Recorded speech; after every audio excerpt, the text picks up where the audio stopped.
Everything will be okay in the end. If it's not okay, it's not the end. John Lennon. You wake up suddenly, feeling confused. You're in your room, lying peacefully between two clean sheets. Hello?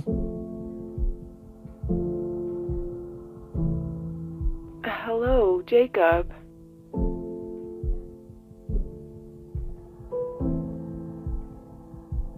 Who are you? Who is this? Don't you recognize me, Jacob? It's true that my voice has surely aged quite a bit. It's Sarah. Do you remember me? You can't seem to process what you're hearing, struggling to make sense of it. Sarah?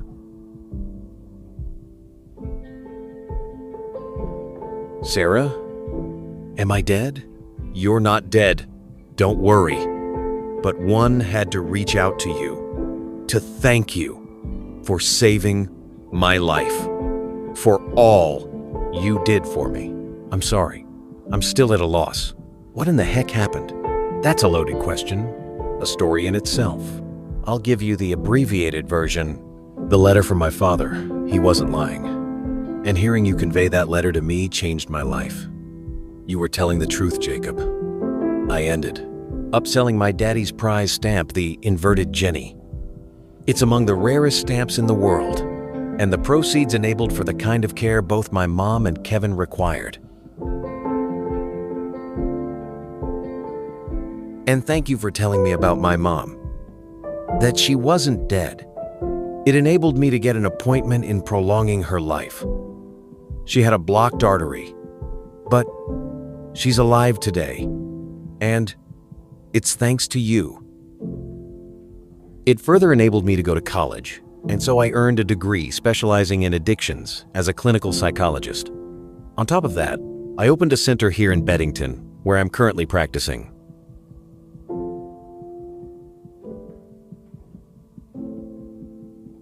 It's called the Williams Clinic, which you can find on the internet. I know what that is now. Laughs. All this to say, prior to your accident in 2019, I decided to look up Billy White. I actually met with him on several occasions.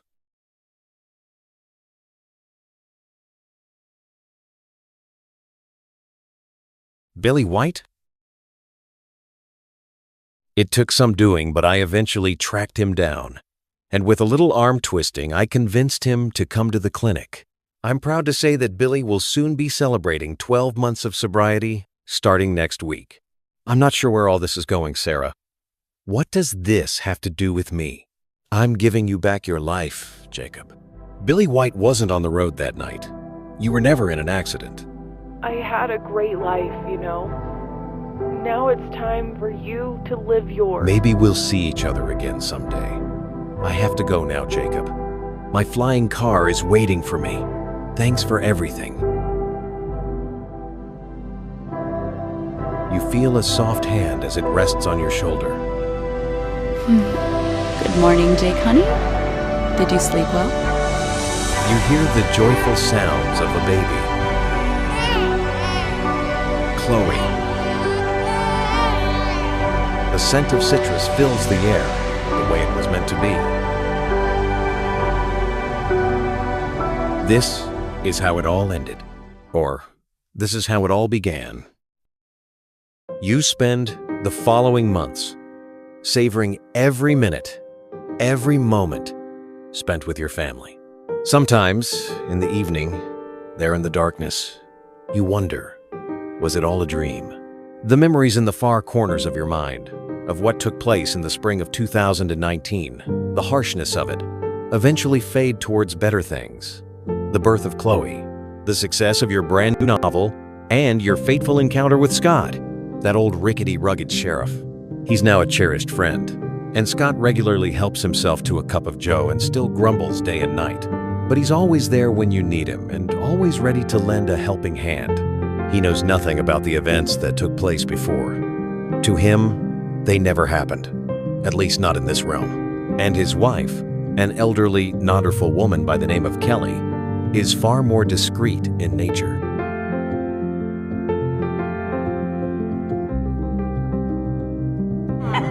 It always makes Olivia smile a lot, listening to Kelly laugh. It seems that Scott had been right all along. It was little Sarah's death that had broken his wife's heart. But that was then, and this is now. Kelly is more alive than ever. She loves preparing food for others, homemade desserts, and the best cookies in town. Bloody hell, Jacob. I just read your latest book. You deranged or something? If you ask me, you're nuttier than a squirrel turd. What a nightmare. Don't listen to him, Jacob. I loved After the Night. Scott doesn't know what he's talking about. He's always had a chip on his shoulder. He's just a grouchy old man who never really bothered to educate himself. And please, Scott, watch your language in front of the little ones.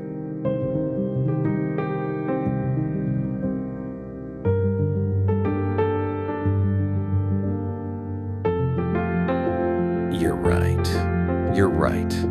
I lie. Watch my language. I know I'm old, no kidding. I'll lie. Give you that much. Maybe even a little grumpy. I won't deny it.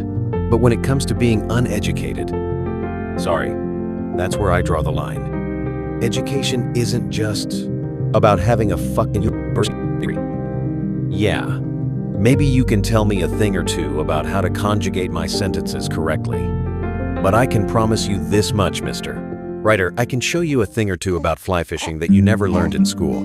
In the evening, when the darkness of the forest casts a long shadow towards the house, a melody can sometimes be heard. And it helps Chloe settle down and rest a while, rubbing her eyes for fear of falling asleep. It's the hum of a lullaby. A lullaby from Scott. And he would sometimes go there just for Chloe, singing his song. It always seemed to work. Chloe sleeping the night away. While browsing through Billy White's Facebook page, you immediately notice something, that Sarah was telling the truth.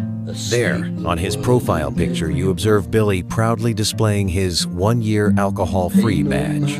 It appears to have allowed him to rekindle, after many years of silence, with his 9-year-old son. In one of the pictures, his boy looked absolutely jubilant, his soccer uniform tattered and stained. A hard-fought victory under which Billy commented, "My son, I'll never forgive myself for all those years I spent away from you. But I hope one day you'll be able to. I love you, Anthony." The message generated 312 Facebook likes, encouragement from all walks of life. You can't help but think about the fragility of human life. How a simple gesture or a word can tip an existence toward shadow or light. How a hand placed on a shoulder can turn wrong into right. How a word of encouragement can change a life's path. And sometimes, conversely, a single slap can be one too many.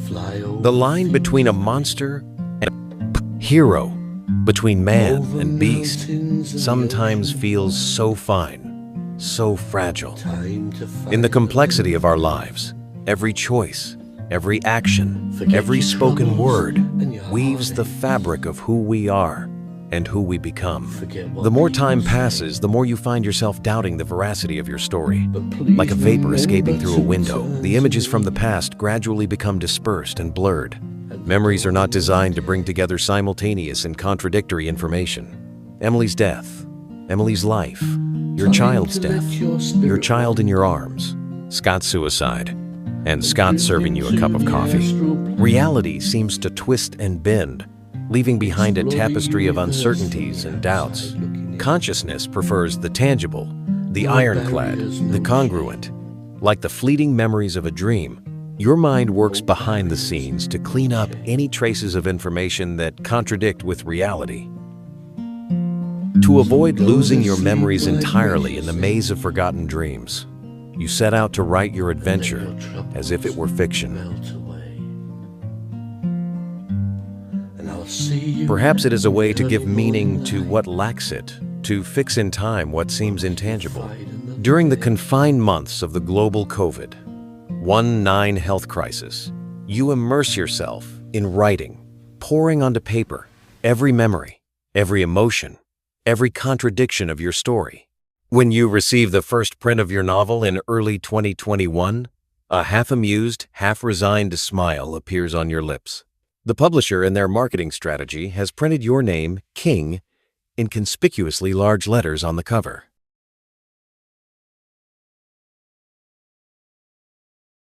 Damn publisher.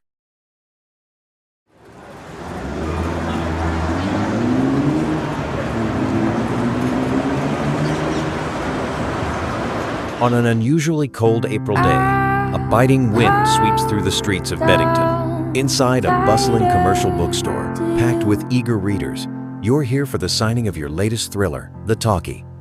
The place, usually warm with its wooden shelves and cozy armchairs, feels cramped today, almost stifling, under the influx of fans who came for a moment with the author.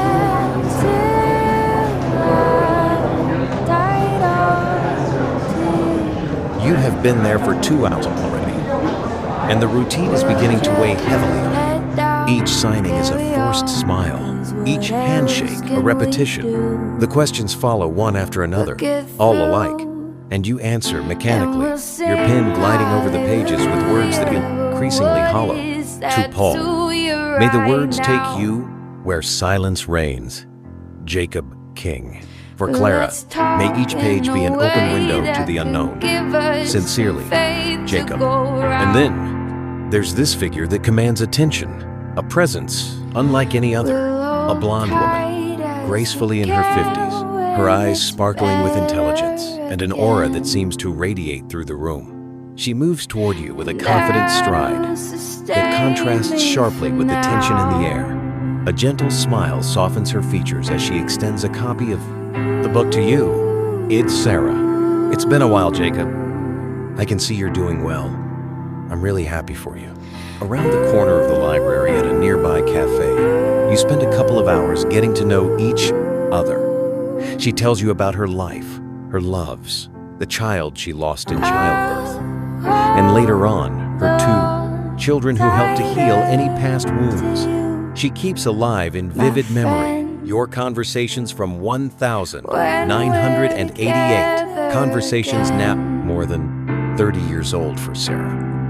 But a matter of months for you, most likely in her case, given the fact that none of these memories were intertwined. She was able to retain, despite almost 30 years of distance, a better account of what happened over the last 5 days. She confides that shortly after your conversations, Kevin, having escaped a life in an institution, began painting, perhaps as a way to heal his wounds. He threw himself into it with an almost obsessive intensity. Morning and evening, through his canvases, he managed to express landscapes and portraits filled with a depth and sensitivity that touch the hearts of those who view them. Initially modest, his exhibitions quickly caught the attention of critics and the public alike, leading his works to be displayed in renowned galleries.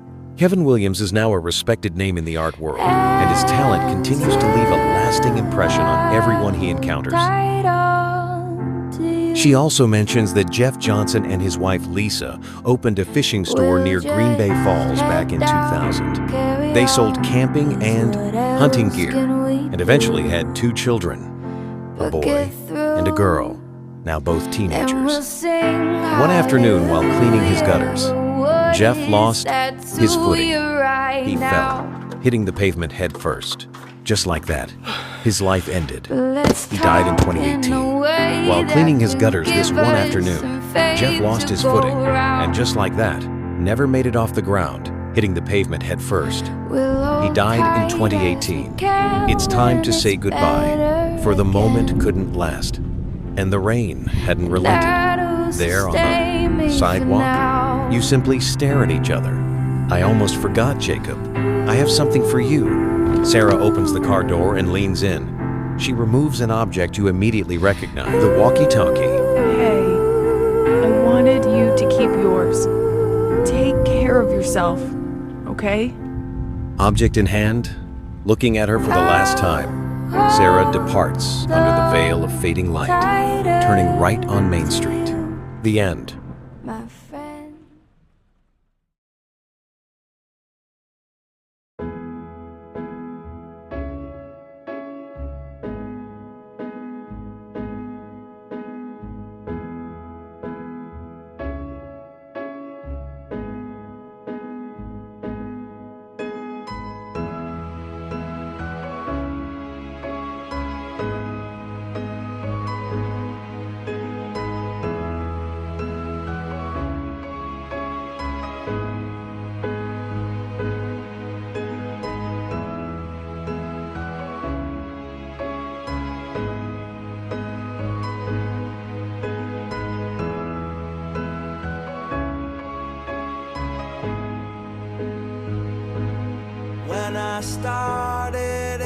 was good. Built my castle with my hand, but I didn't realize I built on sand.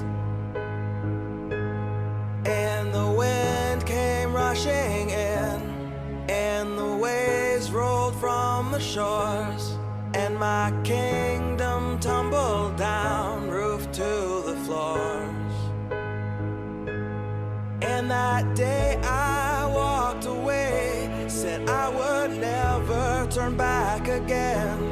But I knew I could feel inside that I was wrong. Yeah, and as I left, pushed you aside, you held your hand out as you cried, and said, though now you turn away, it won't be long. Now you will not let me near, but I will wait for you right here, ready to fix your broken heart, wounded and torn. You'll be coming home.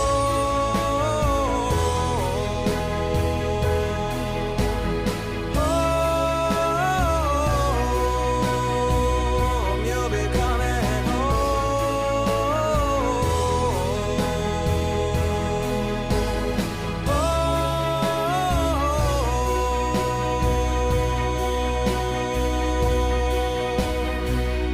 You'll be coming home.